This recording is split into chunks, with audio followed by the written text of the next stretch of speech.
શ્રી કૃષ્ણ બધાને ને જય માતાજી। તો આજે આપણે બનાવીશું સુરણમાંથી બનતા મુઠિયા બનાવીશું। એ બી લગભગ 2 થી 3 ચમચી તેલથી જ આ હેલ્ધી મુઠિયા તૈયાર થઈ જાય છે। તો વિડીયો સ્કીપ ના કરશો, લાસ્ટ તક જોશો તો જ તમને ખબર પડશે કે આમાં મેં કઈ સામગ્રી નાખી છે અને કેવી રીતે આ મુઠિયા તૈયાર થયા છે। જે લોકોને સુરણ ન ભાવતું હોય એ લોકો અચૂકથી આ વિડીયો જોશો તો તમે સુરણ ખાતા થઈ જશો અને એકદમ સુરણ ખાવા માટે હેલ્ધી છે। અને આપણે આમાં લીલું લસણ, લીલી ડુંગળી, લીલી મેથી અને ઘણી બધી સામગ્રીનો વધારે પડતો ઉપયોગ કરી અને આ એક સુરણના મુઠિયા તૈયાર કર્યા છે। તો આ રીતે લસણની ચટણી જોડે બહુ જ સરસ લાગતા હોય છે। તો ફ્રેન્ડ્સ, ચાલો આજે વિડીયોની શરૂઆત કરી દઈએ। તો સૌથી પહેલાં મેં અત્યારે અહીંયા ચોપ કરેલું લીલું લસણ લીધું છે। હવે લીલું લસણ લીધા પછી આપણે અહીંયા 1 વાટકી બાજરીનો લોટ લીધો છે। આ મુઠિયાને આપણે બાજરીના લોટથી બનાવવાના છે, એકદમ હેલ્ધી બનાવવાના છે। બહુ ઓછા તેલમાં જ આ મુઠિયા તૈયાર થઈ જતા હોય છે। આ છે લગભગ મારું 300 ગ્રામથી ઉપર આ સુરણ છે, પણ આટલું બધું સુરણ હું અહીંયા ઉપયોગ નહીં કરું। લગભગ 100 ગ્રામ જેટલું જ સુરણ, કેટલી ક્વોન્ટિટીમાં તમારે અહીંયા ઉમેરવું હોય એટલા પ્રમાણમાં તમારે સુરણ અહીંયા તમે લઈ શકો। ત્યાર પછી મેં અત્યારે આદું છે અને આ લીલી ડુંગળી છે, લીલી મેથી છે। મેથીને આ રીતે એકદમ પત્તા એના કાઢી આ રીતે ડંઠલમાંથી અને આ ચોપ કરીને મેં અત્યારે કોરી કરી અને રેવા દીધી છે। હવે આ મારું સુરણ થોડું વધારે છે, પણ મારે કેટલી ક્વોન્ટિટીમાં જોઈશે એટલું સુરણ હું અત્યારે અહીંયા કાઢી લઈશ। તો તમે જોઈ શકો છો 100 ગ્રામથી ઉપર થોડુંક આ સુરણ અત્યારે મેં લઈ લીધું છે। હવે એની આપણે છાલ કાઢી લેવાની છે। તો આ રીતે તમે બી જેને સુરણ ના ભાવતું હોય ઘરના સભ્યોને, તો આ રીતે તમે જરૂરથી મુઠિયા બનાવીને ખવડાવશો તો જેને સુરણ ભાવતું ના હોય એને ખબર બી નહીં પડે કે આ સુરણમાંથી મુઠિયા તૈયાર થયા છે। હવે સુરણને આપણે એક જાળી લેવાની છે, મતલબ કે છીણવાની। આ રીતે બધાના ઘરમાં જાળી હોતી જ હોય છે, તો સારું એવું છીણી લેવાનું છે જે સુરણ છે એને। તો જુઓ, આટલી ઝીણી મારી આ જાળી છે, તો એનું આટલું સરસ એનું છીણ નીકળી ગયું છે। હવે આપણે આને એક જાળીમાં લઈ લેવાનું છે, જે કોઈ પણ તમારા કાણાવાળું કોઈ પણ પ્લેટ હોય, વાટકો હોય એમાં તમે ધોઈ શકો છો। હવે આ જાળીને હું સીધું નળ નીચે રાખી અને સારું એવું સુરણને ધોઈ નાખવાનું છે। ધોઈ અને પછી કોરું કરી અને સાઈડમાં મૂકી દેવાનું છે। હવે મેં અત્યારે અહીંયા કોબી લીધી છે। હવે કોબીને બી મારે બહુ વધારે પડતી નથી લેવી, કારણ કે એકલું સુરણ નાખશો તો તમને થોડો ટેસ્ટ જે નહીં ભાવતું હોય એને ગમશે નહીં। તો આપણે ઘણા બધા આ સુરણની અંદર મસાલા ઉમેરીશું। તો આ મારી કોબી લીધી છે, કોબી લગભગ મેં 100 ગ્રામ જેટલી લઈ લીધી છે, એને બી સારી એવી છીણી દીધી છે।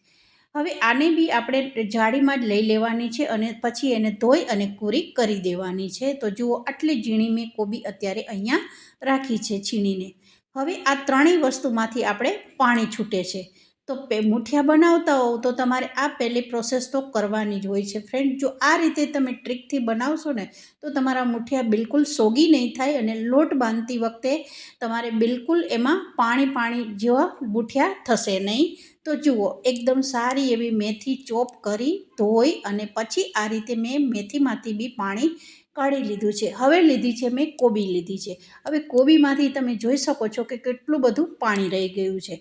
આ બધું પાણી તમે કાઢ્યા વગર જો તમે લોટ બાંધશો ને તો તમારે એમાં લોટ વધારે ઉમેરતું જવું પડે છે। અને બીજું કે તમારે મસાલા જે તમે કર્યા હોય છે એનું બિલકુલ બેલેન્સ રહેતું નથી હોતું। તો ફ્રેન્ડ્સ, જ્યારે તમે મુઠિયા બનાવો તો સૌથી પહેલાં આ ટ્રીક અપનાવજો, તો તમારે કોઈ દિવસ એમાં કોઈ વસ્તુ વધારે ઉમેરવી જ નહીં પડે। જે તમે માપથી તમે બધી વસ્તુ ઉમેરી હશે ને એ જ માપથી તમે લોટ બાંધી શકો છો। તો જુઓ, સુરણમાંથી કેટલું બધું પાણી નીકળ્યું છે, એકદમ સરસ એક હાથથી પ્રેસ કરી અને બધું પાણી અહીંયા નીકાળી દેવાનું છે। હવે જેટલું ધોઈને આપણે એકદમ કોરું કરીને એકદમ નિતારી અને આ બધી વસ્તુ રાખી છે એને સૌથી પહેલાં અહીંયા ઉમેરી દીધી છે। સૌથી પહેલાં મેથી લીધી છે, ત્યાર પછી સુરણ લીધું છે। સુરણ તમે જોઈ શકો છો એકદમ હાથથી આપણે આમ કોરું થઈ ગયું છે। ત્યાર પછી કોબી બી તમે જોઈ શકો છો એમાં બી બિલકુલ પાણી રહ્યું નથી।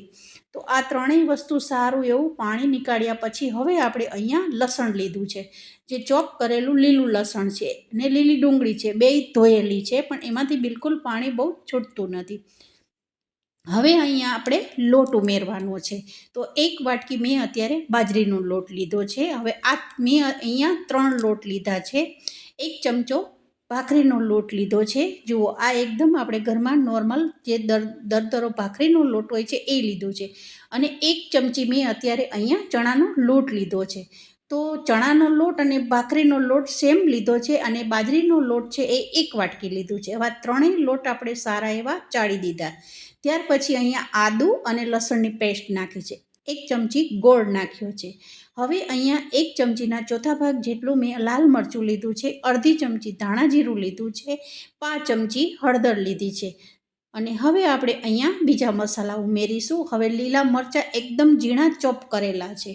તો ખાટો તીખો બધા ટેસ્ટ સાથે આ મુઠિયા મેં બનાવ્યા છે. તો બિલકુલ કોઈને ખબર જ નહીં પડે કે આ સુરણમાંથી બનતા મુઠિયા તૈયાર થયા છે.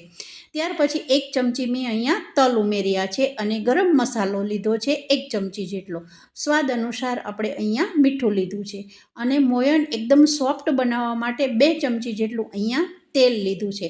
અહીંયા ફક્ત 2 ચમચી મેં તેલ લીધું છે અને વઘારતી વખતે 2 ચમચી તેલ લીધું છે. બસ 4 ચમચીમાં જ આપણા આ મુઠિયા સરસ તૈયાર થઈ ગયા છે.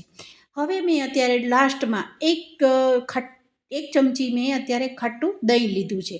હવે આ બધી વસ્તુ નાખ્યા પછી આપણે લોટમાં થોડું આ રીતે મિક્સ કરી દેવાનું છે. જેટલું સારું એવો મસાલા બધા ભાજી છે, લસણ છે, એને મિક્સ કરવું ખૂબ જરૂરી છે. અહીંયા મેં પાણી વધારે ક્યાંય બહારથી પાણી મેં જે એકદમ નિતારીને કાઢ્યું હતું એ પાણી બિલકુલ લીધું જ નથી. તમે જોઈ શકો છો. જુઓ, આ પાણી આટલું જે આપણે કોબી, સુરણ ને મેથી જે નિતાર્યું હતું એ પાણી મેં બચાવીને રાખ્યું હતું. પણ મારે બિલકુલ પાણીની કંઈ જરૂર જ નથી પડી. ફ્રેન્ડ્સ, તમે જોઈ શકો છો. જો આટલા મસાલા, આટલી બધી વસ્તુ નાખી છતાં બી મારો લોટ એકદમ કઠણ છે. તો બસ આ ટ્રીક સાથે મુઠિયા બનાવશો ને તો બહુ જ મુઠિયા સરસ થશે. કારણ કે આપણે શું કરતા હોય છે કે કશી વસ્તુમાં પાણી કાઢતા નથી, સીધું ઉમેરી અને પછી જ આ રીતે લોટ બાંધતા હોય છીએ. તો પછી આપણે શું કરવું પડે છે કે એમાં વધારે આપણે લોટ ઉમેરતા જઈએ છીએ. તો જે આપણે મસાલા કર્યા છે એનું બિલકુલ બેલેન્સ રહેતું નથી અને એ પછી આપણા મુઠિયા ખાવામાં ટેસ્ટી બનતા નથી હોતા. પણ આ મારી ટ્રીક સાથે બનાવશો ને તો મુઠિયા બહુ જ સરસ તૈયાર થઈ જાય છે. તો જુઓ, એકદમ સરસ લોટ બંધાઈ ગયો છે અને હવે મેં હાથમાં થોડું તેલ લગાવી અને જે આ રીતે પ્લેટ આવે છે એમાં આ રીતે ગ્રીસ કરી દીધું છે. હવે તમે અત્યારે જોઈ શકો છો મારો લોટ એકદમ સરસ ઢીલો નથી. એકદમ બહુ આપણે જે પરોઠાનો લોટ બાંધીને એ ટાઈપનો લોટ રહ્યો છે. આસાનીથી સરસ મુઠિયા આ રીતે તમારે લાંબા રાખવા હોય તો લાંબો રોલ કરી શકો છો.